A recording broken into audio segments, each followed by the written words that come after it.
नमस्कार मंडळी. आज मी तुम्हाला एक गोष्ट दाखवतो. पहिल्यांदा मी तुम्हाला पुतळा दाखवतो. कोणाचा आहे ते? हा छत्रपती शिवाजी महाराजांचा पुतळा आहे, क्रांती चौक, छत्रपती संभाजीनगरचा. याच्याबद्दल मी तुम्हाला एक गोष्ट सांगतो. जेव्हा मी या पुतळ्यापासून जातो तेव्हा मला या गोष्टी आठवतात की आयुष्यामध्ये त्यांनी सगळं काही शून्यापासून सुरू केलं होतं.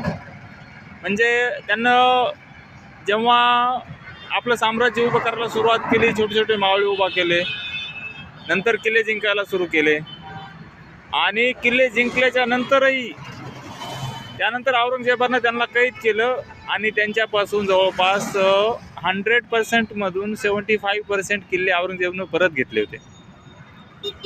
म्हणजे त्यांनी खचून न जाता औरंगजेबाच्या कैदेतून आल्याच्या नंतर परत ते आपले किल्ले परत घेतले आणि परत आपला राज्याभिषेक केला आणि ते महाराष्ट्र राज्यामध्ये राजे झाले. सांगण्याचं तात्पर्य हे की आयुष्यामध्ये जर तुम्हाला कुठे वाटत असेल की मी खचलो आहे, की माझ्याच्यानं काही होत नाही आहे, तर तुम्ही छत्रपती शिवाजी महाराजचा इतिहास वाचा.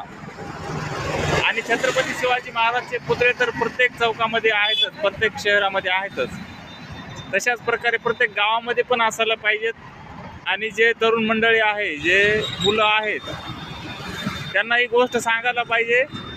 तुम्ही सुरुवात कुठूनही करू शकताय, फक्त जिंकण्याची तुमची इच्छा पाहिजे. ताकद तुम्हाला ऑटोमॅटिकली भेटते. या महाराजाकडून. बोला छत्रपती शिवाजी महाराज की जय.